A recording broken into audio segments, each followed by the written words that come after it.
Alright everybody, it's time to talk about Weekly Shonen Jump 2026 issue number 13. On the cover this week we have Witch Watch celebrating its 5th anniversary with a really adorable illustration. I love this one a lot. It's so cute. Love all the little chibi characters like trying to help decorate the cake or whatever they're even doing. I guess it's just kind of Morihito. That's the one helping, the others are just doing whatever the hell they want. It's really cute though. I like this a lot. Nothing else really to talk about in terms of news. It's been pretty slow in the news department in these issues lately, but I'm sure we'll get some anime announcements in the nearest future or some updates on anime projects at least. There's still like the Kill Blue anime we gotta hear more about, which I don't think many people will care about personally, but it is a thing that's gonna happen. And yeah, beyond that, I'm just kind of happy to see 19 series featured in this magazine because after several weeks of having 21 running in the magazine, I would open that TOC every week and just see like a boundless wall in front of me. But now I can breathe. I feel like a weight has been lifted off my shoulders. I only have to talk about 19 series this week. So, with all that being said, let's just go ahead and get started. Witch Watch Chapter 237, Bone Crisis Part 6. This color spread is absolutely incredible. I love the style of this one. It's so nice to look at. It almost looks like an anime key visual rather than a manga thing. It's very, very nicely drawn. Chapter itself though, you know, it's for a big cover page chapter, not a whole lot to talk about here. We're continuing this like low quality, low resolution bit with this what Maverick, I think. It's funny. I like continuing this gag. And I guess something that I wanted to touch on this week is just the fact that I am pretty pleased with the balance we're getting here of comedy and serious stuff. I was kind of worried that it would end up being all serious stuff with no little fun like cruise ship moments, which we're not really getting cruise ship moments in particular, but we're still having fun, which is something I appreciate. But then we reel back, and yeah, we're getting serious at the end here with Kanchi being stabbed by this woman who was acting friendly before. And it seems like she might have some kind of split personality thing going on, if I had to guess. Interesting. It was an okay chapter. I didn't mind it at all. Not bad, not good, just another chapter.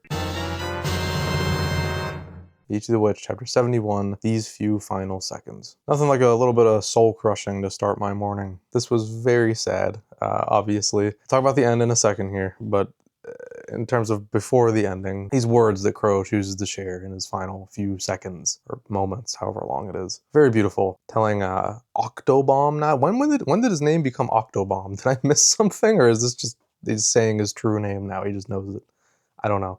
Octobomb, I guess.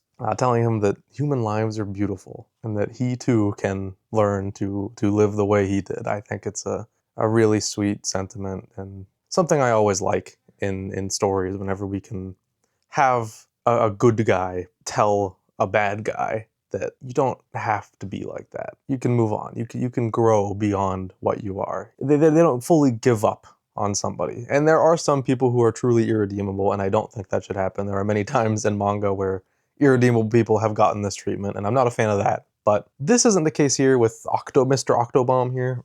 He's just kind of an idiot. He's so stuck in his ways that he failed to see any other way.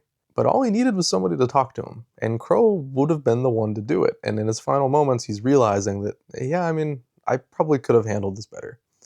And I think that's really cool. And then him talking to Minnie and the double page spread of final few seconds, all his memories coming into his head are of you. That page hit like a truck. It really did. But now we have something interesting, which I won't talk about too much because I kind of don't fully understand what's happening. I want to hear some theories in the comments. So she seems to have made a wish to have one more conversation with him, I think. Just not yet is what she says. Just, you know, give me a little more. But then it's saying this child is my wish given form, but also Crow reformed himself up there. Like he's got his full body again. He was fading away before. I don't know. I'm not sure what is going on here. Like maybe is he? I don't know. My first thought was like, oh, he's being reincarnated into this baby, but that cannot be right. There's no way. Okay, his powers are gonna go to the baby. That sounds more right, perhaps. Or the baby rewound time. Is that what happened? Did I just figure it out on the spot? The baby rewound time and saved him? Is he good? Like, is he alive for real, or is he only got like it rewinded before he started fading away to give him one more conversation with Minnie? Am I cooking, chat? I'm not sure exactly what happened here, but we will find out next chapter. I don't fully understand Crow's fate at this given moment, but we will see. I do kind of wish this moment was saved for next chapter so I could just sit in the moment of his final moments here, but now if we have to go through his final moments again, it's an interesting decision. We'll see. I will withhold all judgment until we see what actually happens. It was a good chapter though. I really like this one a lot. Get this man a gun. Sakamoto chapter 249, Overclock. Okay. What am I supposed to say about that chapter? 13 pages and it's just action. They talk a little bit, but nothing substantial. I'm at a loss. I don't have a single word to say about this chapter. It looked nice. It was cool. See you next week. Jujutsu Kaisen Modulo Chapter 23, Ritual of Harmony. Longest amount of time I've spent on one chapter in a hot minute. But it was worth it. This is a really interesting conversation about the moral dilemma of what they are trying to do here. And I found it to be really interesting, all in all. I don't have anything substantial to say about it because, I mean, I don't know. It's kind of just technical mumbo-jumbo. It is thematic. Like, there are themes being discussed here as well, but nothing that's like super interesting to me. The funniest part about this chapter is the fact that somehow, against all odds, Gege still managed to get Toji in a panel. The stuff at the end is really nice, seeing them all come together. It really was a good chapter, I just kind of don't have a whole lot to say about it, unfortunately. By the way, the color page at the beginning was absolutely incredible. That is the best one yet. That is so sick. Someone heard chapter 22, A Guy Who's Not Funny Yet. Looks like we have title pages now. I really enjoy when manga start doing title pages and take reader requests for what to draw. It's a, I don't want to say trope, it's just kind of a thing that happens in manga publication, but it's always really fun. Obviously, famously, Oda does it. There's definitely others that have done it, but nothing's coming to mind right now. This is a thing, I promise. I cannot recall any other examples, but point is, it's funny. I like this. Chapter itself was cool. We get to meet Mr. Hateful Eight, who was a big mystery man for a while, and you know, his design's nothing to write home about. Not the most exciting thing in the world, but I like his gimmick with like bad timing. The part where a dog barks over his entire like life story was hilarious, and all that Mime has to say about it is, oh, I'm sorry, I didn't catch all that. That was pretty funny. I like that. And yeah, he's the only one that ends up meeting him, so interesting. Wonder if that'll be a trend. Maybe they'll just keep running into each other throughout the series and he'll never meet anybody else. That would be interesting. And I love the little moment at the end that Mime and Mizuo shared together. Cute, having her say that she's the only one that knows just how funny he is. Aw, how lovely. Really good chapter. I had a lot of fun with this one. Kagurabachi bonus chapter, Soya Sazanami's Memories Begone. Okay, so we're not starting part 2. I guess that makes sense. We're getting another one of these bonus chapters. Previous ones were about Sojo, and I thought they were pretty funny. I had a lot of fun with those back when those came out. But this time, about Soya Sazanami, who is Hakuri's like freak brother, if I'm remembering correctly. It's been a minute. I assume that this takes place after that arc. I don't know what you call that arc. I actually don't know the titles of Kagurabachi arcs. I guess I'm not that in the know on this series quite yet. But I have to imagine this takes place like right after that, similar to how the Sojo ones took place like right before the final battle, I think, or like in the midst of the arc, wherever it was. Yeah, the previous two I thought were very funny. This is still funny. It has bits, it has humor. The pigeon moment at the end I thought was hilarious, but it's actually kind of a interesting look into this character's psyche. As a character I haven't thought about in a while, but now he's back at the forefront of my mind, and it's actually pretty interesting to see this guy act in normal society, quote unquote, while he's basically half dead. And if I'm remembering correctly, this is the guy that, you know, when Hakuri started to fight back, I think he punched him. He got really excited about it, right? This is that guy. It's been a minute, sorry. I'm not that, I like Kagurabachi a lot. I love it, in fact, but I don't think about it all the time. I have a lot on my mind. I read a lot of stuff. Pretty sure this is the guy, right? Fun. I like this chapter. Excited for part 2 though. Let's get to it. Come on.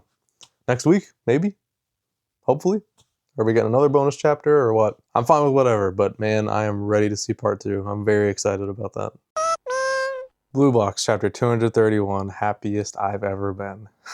I already have a huge smile on my face. This was everything I wanted it to be. Having Ayame have this whole struggle throughout the chapter of like, why isn't he confessing? Like, we're into each other, right? Like this is, it's clear. Come on, like let's do it. And then she comes to the realization, like, you know what? I can confess. That's an option. And then working up the courage to be the one to do it. She's never done it before. And then Kyo just stops her dead in her tracks. That was so funny. What a good moment. My confession got canceled, she says. That made me laugh very hard. And then I get to the beautiful, real confession from Kyo, which I'm glad it was Kyo. I do like what they were cooking there with, you know, Ayame never having confessed to anyone before. It's always been the opposite, but Kyo had to be the one. He had to step up and make his voice heard. This was beautiful. Everything I could have wanted. I'm so happy this finally happened. It's been a long road, but we're finally here. 10 out of 10, man, dude. This was so good. So sweet. I'm so glad it's finally a thing. We made it, guys. We made it to the finish line. Now, I think all the loose threads are wrapped up. All that's left is to focus in on Taiki and Shinatsu. We're probably going to ride it out. I mean, we'll probably, you know, have some little moments here and there with Hina and Kyo and the gang doing their thing. Hina might still have more story left. I don't really know. I don't really care to see her get with Haruto, which is very clearly the thing that's going, but that can happen off screen after the series ends. I don't care. This is all I needed to see. Now let's just focus in on our main couple and start wrapping up, I suppose. I don't think it's anytime soon. I think this still has, I don't know, at least like one substantial story arc left to go before we end off. Got more bad bitten to take care of. We're getting there. And this is a very clear sign of that. I'm so happy. I'm so glad this finally happened, and it was just as good as I wanted it to be. Perfect. No notes. 10 out of 10. God bless Miura. Doctor, doctor, give me the news. I got a bad case of... Undercover Chapter 5, Child of the Grim Reaper. I feel like I'm going to start making enemies because of my opinions on this series. This series isn't working for me at all anymore. I'm still holding on to hope that it finds a nice balance between the doctor aspects and the action, but going all in on action is not working for me personally. Maybe it is for others. I know it is for others, judging by my comments, but not for me. This is not working. I do not care about the action, like at all. I don't think it's particularly interesting. I still like Haiji's attitude. It's endearing. I like this, you know, kind of wanting to help your opponent type thing. It's fun. But execution isn't fully there. It just kind of feels like an aimless series right now. I want to see it balance itself out, though. I think it is still very possible that this series turns itself around, but we're not there yet. This is the first chapter I can confidently say I did not really enjoy. I don't have much to say about it. It was some action and a little backstory for the sign language character who can now speak at the end, so the whole thing that made them unique is gone. I don't know, man. I'm just not feeling this one. I think this is the worst of this new batch, which I really thought would have been Kinato's magic, just coming from who that was written by. But I'm enjoying Kinato's magic a hell of a lot more consistently than this. Sorry, guys. This one's just not for me. Me and Roboco Chapter 270, Series Pitch and Roboco. So it was another one of those chapters where Roboco pitches a manga to, what's his name? Second year? Something like that. It's another one of those. And this does kind of seem to be like a culminating moment for this arc. This character arc. I don't know what you want to call this running gag, perhaps, where we kind of circle around to where she's dropping her whole gimmick of ripping everything off and making basically parodies of other series and trying to pass them as original, and instead she writes her own thing, and you see at the end it is called Me and Roboco. So full circle, she's now writing this manga, and it's getting through to the next stage of pitching, it seems. Interesting. I wonder if this is actually going to go anywhere, because this feels kind of important and like poignant. I thought this was kind of a cool little thing. I'm curious to see if anything comes of this. And the little gag parody things along the way were mildly funny, nothing crazy. They're never really super funny to me, but it was alright. Pretty good chapter. Kinato's Magic, Chapter 4, Don't Underestimate Me. Pretty cool one. Probably the weakest one so far, I gotta say. I still had a good time with it. It's just kind of the least interesting one of the bunch thus far. I like getting this little through line throughout this chapter of Kaminagi, I think is her name. You know, but this weird cold business she's got going on, if you read it. And then having Kinato help her overcome that by the end by a very simple solution in his eyes, at least, which is cool. And I think that's going to be the thing that leads her to pass him in this exam and make her realize that he is capable, just in different ways than what she has her expectations set to. So that's fun. Threw in a little bit of pointless fan service in there, but I mean, what are you gonna do, I guess? Gotta draw people's eyes in somehow, I suppose, whenever you're this early on. Yeah, cool chapter. Not a whole lot to say about this one. It's the most by the numbers, I suppose, so far, but I'm not really worried. I feel like the series still has its own identity. We just gotta bring it back to the surface. And it still does have that humor, by the way. That little kid that just kind of joins them halfway through the chapter is a good comedic relief for this chapter. I thought it was fun. Good stuff.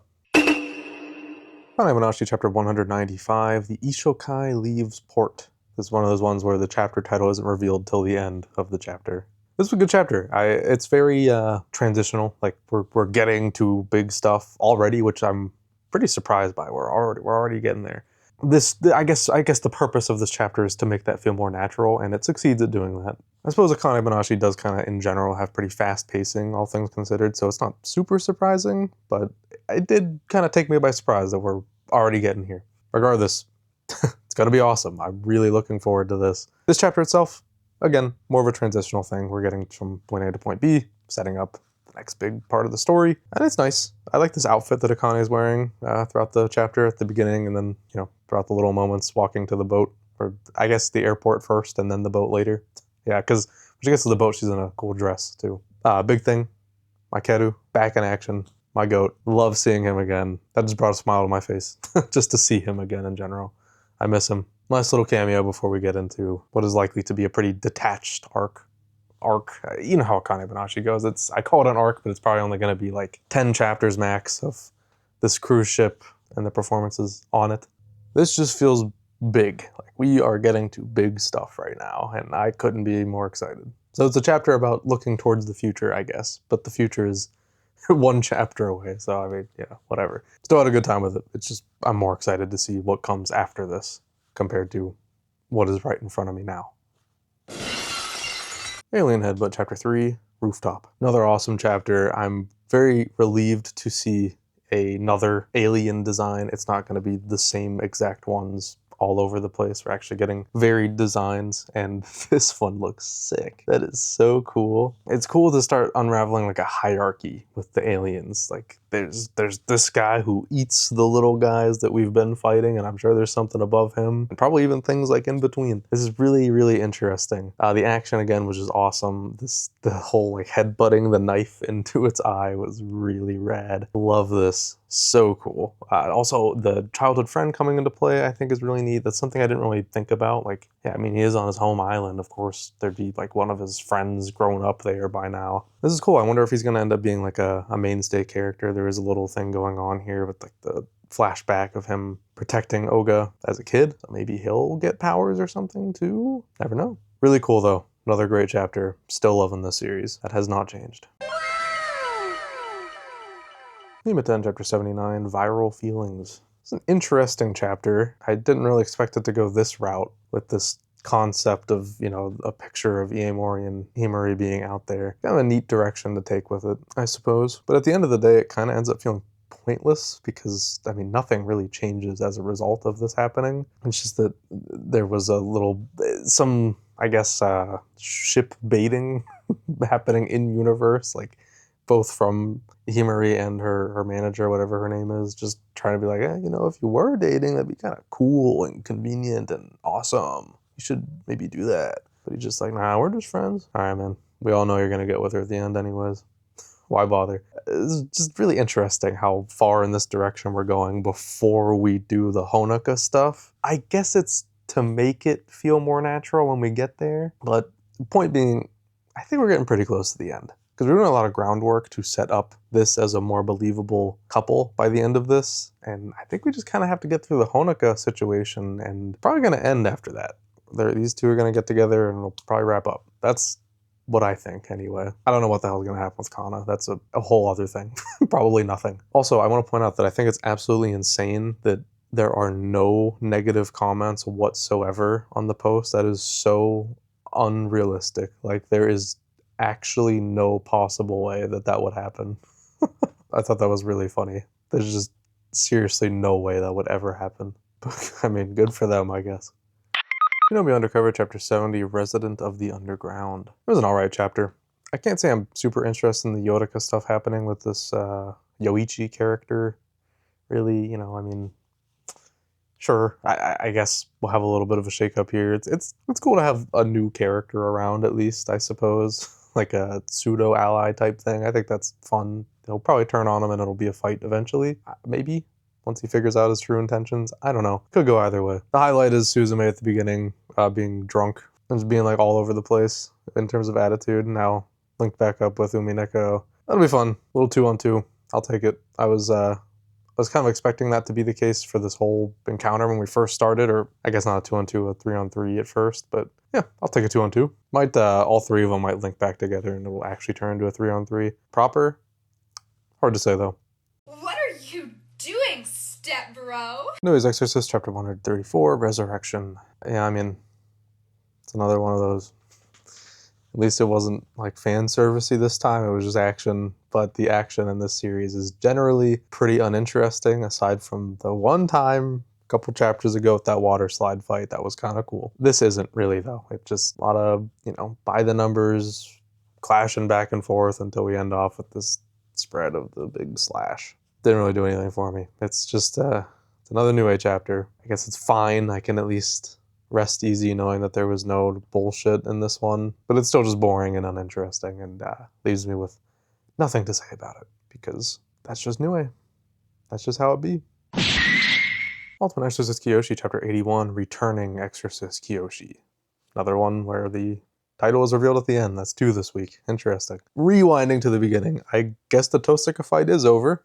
I kind of thought there would be more after last chapter, I'm not going to lie, but I'm not disappointed. I obviously loved that chapter so much. But that is it. That was the finishing blow. So there we go. Okay. Anyways, moving on. Kiyoshi. Hell yeah. He's back. Our boy's back, and he looks sick. Very excited to see more action from him. We're definitely gearing up for the climax of this arc, it feels, where we're really getting into the, you know, the meat of the big fight here, now that Kiyoshi stepped in. So I'm excited to see how it turns out. Not a whole lot to say beyond that, just kind of wrapping up other fights and starting a new one. Typical Kiyoshi fashion, but the coming chapters will be a lot of fun. No doubt about that. Hero Girl and Demon Lord Call It Quits, Chapter 14, The Demon Lord Reverts, a ship teasing chapter, I guess. Okay, so yeah, the Demon Lord reverts to a human for like a day or whatever, then ship teasing happens. I don't know. This one really did nothing for me. It wasn't really funny or cute. I guess it was like a little sweet, a little bit, but even then, like, I don't know, I don't really need these two to fall in love. I didn't really think the series would be about that. I guess that's what's gonna happen. The series probably isn't going to last much longer. I have to imagine that all 3 of these last batch are getting canceled. Seems to be the case anyway, so I mean, maybe we're just kind of speeding towards a conclusion where they get together, which not crazy about the idea of, but oh well. Can't really change it. Don't ultimately care all that much since the series didn't do a whole lot for me, but that's how it's going to end. That's especially, like, ugh. I'm good on that. No thanks. The Mage Next Door, Chapter 15 of Soya versus Addressing Part 2. Definitely feeling kind of climactic. I still am holding on to pointless hope that this series will last longer, but kind of feeling like we're wrapping up. This is a really cool fight though, very inventive, very creative, as per usual. Just what a fun power set, what a fun character. It's a shame that apparently Japanese audiences aren't seeing the appeal.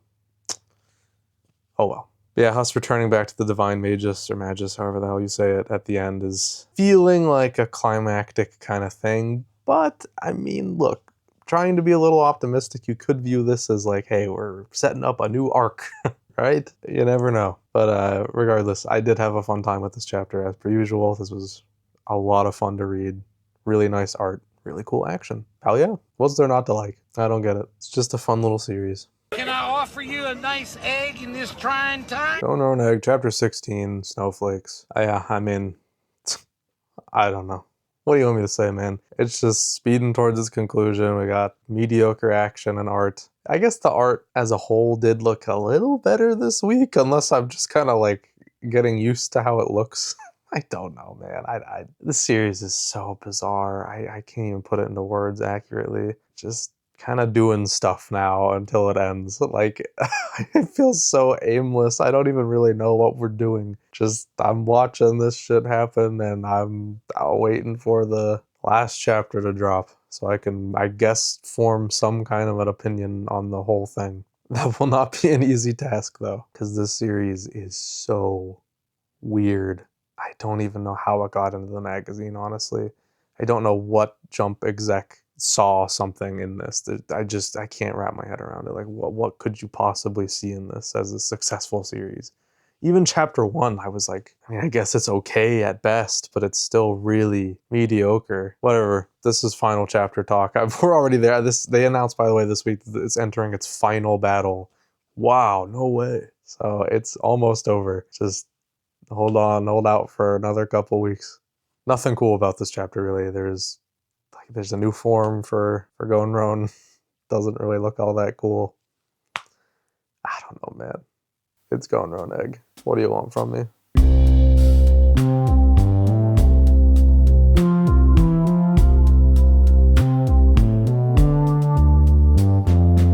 Alright everyone, that's going to do it for Weekly Shonen Jump 2026 issue number 13. This is a pretty solid issue, a lot of like transitional chapters, bridge chapters, so not as like insane as the prior 2 weeks have been, but there's still some great stuff in here. But we're kind of on a downswing right now. We'll build back up to bigger climaxes in all the series and all that, but a lot of great moments. But of course, as always, one chapter stood out amongst them all, and this week's chapter of the week is a very easy one. It is Blue Box Chapter 231, Happiest I've Ever Been. Been waiting for this moment for so long, and it was perfect. Absolutely smashed it out of the park. Everything about it was flawless. What a moment. What a moment. I will never forget that. Oh, it was so sweet. Nothing was even close. This was easy chapter of the week. So good. I'm so happy this finally happened. And I'm excited to see where the series goes from here, because this is a huge development that we've been waiting so long for. There's nowhere to go but up, right? All right, that's all I got this week. Next week for issue number 14, Ichi the Witch takes the cover. Looking forward to seeing what that looks like. Ichi covers are always really nice, so hell yeah. We get a lot of them though, I will say. It makes the cover a lot, but it's really popular, so makes sense. Thank you for watching. Remember to like, subscribe, and comment with your thoughts on this issue. Let me know your favorite chapter of the week, your least favorite chapter of the week, or anything else you want to tell me about from this issue. And remember, you can also become a channel member at 2 tiers. The first being the Nice Prisoner tier, which is your name put in the credits sequence, as well as early access to new videos, and the Super Nice Prisoner tier, which gets you both of those things, as well as your name read out loud right now. So thank you to DJ Tengen, Hexen and Zitudin, Milu Kitty, Braden Farrell, Halfpipe, Rafker, The Cosmer 64, Cosmic, Key to the Skies, Iliadis, Noobs Rock, and Dan. Thank you all so much for your support, and thank you all for watching. And I will see you guys in whatever you decide to watch next. Take it easy, guys.